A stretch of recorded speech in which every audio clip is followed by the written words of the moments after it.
E aí, galera do nono ano, espero que vocês estejam bem, tá bom? Dando continuidade justamente ao nosso conteúdo, né, que a gente desenvolveu ontem. Vamos dar continuidade falando justamente sobre a Guerra Fria, né? Como eu falei para vocês, vai apresentar aí alguns aspectos muito importantes, né, para o desenvolvimento dessa guerra, né? Essa guerra que de fato é considerada a Guerra Fria ou a bipolarização do mundo, né? Porque a gente não teve um conflito entre as duas principais potências, né? Como eu falei para vocês ontem, entre a União Soviética e os Estados Unidos, cada uma pregando aí um pouco da sua ideologia política e econômica, né, que de um lado o capitalismo pregado pelos Estados Unidos e do outro lado você tem o socialismo pregado justamente pela União Soviética. Galera, algo muito importante tem que se destacar nesse processo. Lembra que eu falei para vocês que após a Segunda Guerra Mundial o mundo entra nesse contexto de bipolarização, né, dos dois lados. E aí o que acontece? Acontece a famosa Conferência de Yalta, tá bom? Aonde você tem aí, né, a participação de todas as nações que foram justamente vitoriosas na Segunda Guerra Mundial. E aí três nomes vão se destacar nessa reunião. Primeiro, o primeiro-ministro da Inglaterra, Churchill, né, o presidente norte-americano Roosevelt e o presidente, né, da União Soviética, Stalin. Tá bom? Nessa conferência justamente de Yalta, né, você tem aí essa questão da o que fazer com a Alemanha, né? E aí você vai ter também esse processo já pensado nesse processo de divisão da Alemanha, né? De passar ali o famoso Muro de Berlim e dividir entre a Alemanha Oriental e a Alemanha Ocidental, tá bom, galera? Então, qual é a características, professor, geral justamente dessa Guerra Fria, né? Quando eu falo agora, eu falo da Guerra Fria, né? Um lado contra o outro, não das posições políticas ideológicas, que é o socialismo, né, e o capitalismo, nessa questão econômica, né? Então você vai ter aí na Guerra Fria uma disputa tecnológica, né, tanto de um lado como do outro, a famosa corrida espacial, que foi o que a gente comentou na aula, né, e isso serve também de avanço tanto para esse contexto das sociedades, né, da sociedade.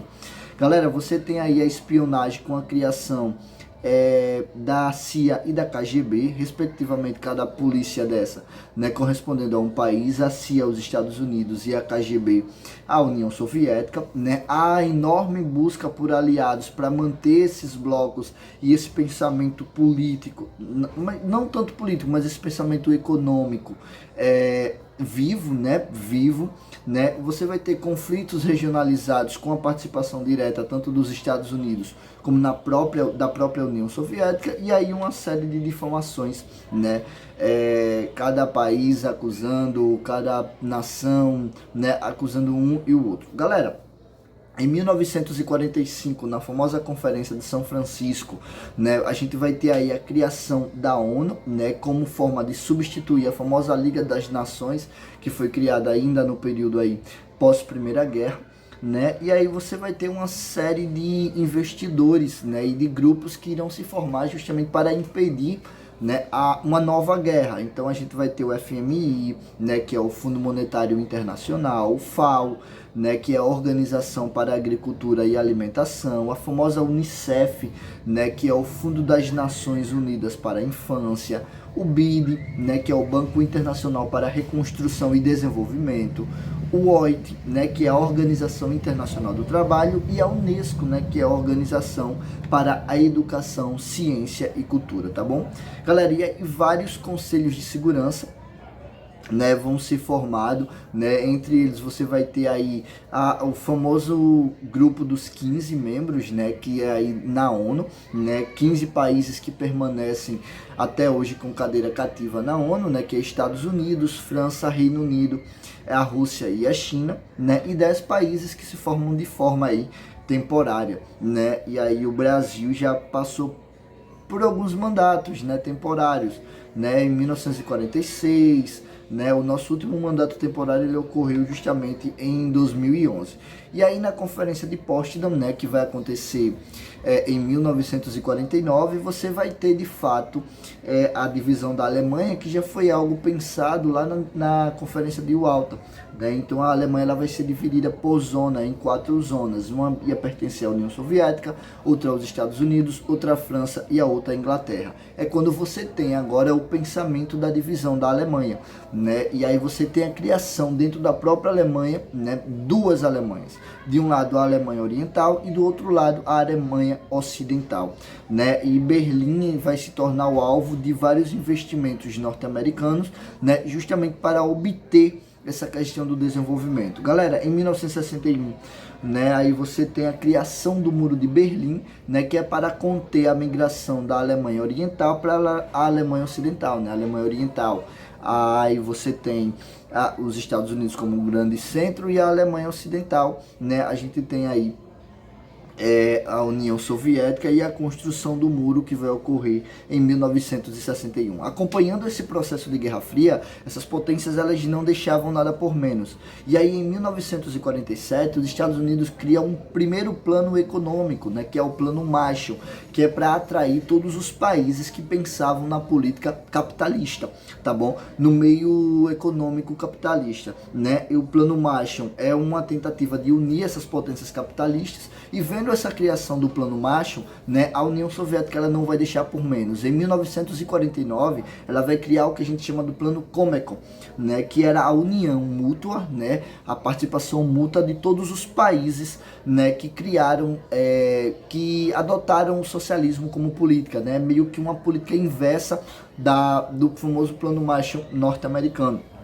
né, aí é algo para combater aí. E aí, galera, você vai ter agora, né, a famosa doutrina Truman, né, que foi algo norte-americano, né, os Estados Unidos, que vai aí apoiar a livre circulação das nações, né, e combater o comunismo em qualquer lugar, né, os Estados Unidos, o objetivo é conter o comunismo, e depois a União Soviética vai criar o CONIFORM, né, que é um comitê de informação dos partidos comunistas operários, né, que é a união aí de todos os partidos comunistas, né, para evitar justamente a influência norte-americana e a ação dos Estados Unidos sobre os países comunistas. Em 49 ainda, não sei se vocês lembram, mas ao mesmo tempo que a União Soviética cria lá o Comecon, em 49 você tem a criação da OTAN, né, que é a Organização do Tratado do Atlântico Norte, né, que é uma aliança militar estabelecida entre todos os países capitalistas. E aí você vai ter Estados Unidos, Canadá, Inglaterra, França,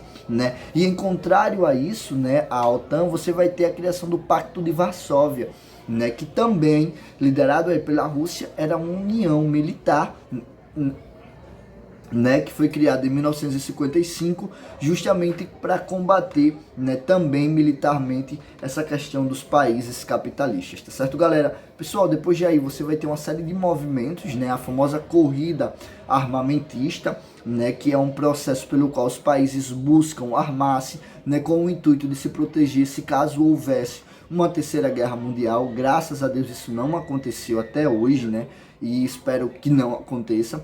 E dentro desse contexto da corrida espacial, você vai ter Estados Unidos e União Soviética, né, em uma disputa bastante acirrada, né, aonde tem como se destacar aí os principais fatos, né, quando em 1957 a União Soviética ela lança o primeiro satélite artificial, né, no espaço, que foi justamente o Sputnik, né? E aí também dentro do Sputnik vai o primeiro ser vivo a chegar, né, no universo, que é justamente um cachorrinho, uma cachorrinha Laika, né? Em 1958, como resposta, né, os Estados Unidos não ia deixar barato, ela manda aí o primeiro satélite também, que é o Explorer 1, né? Em 1961, a União Soviética manda o primeiro homem ao espaço, né? E em 1969, os Estados Unidos manda aí, né, o Apollo e a chegada do homem à Lua, né, o Apollo 11, e a ideia aí da chegada do homem à Lua com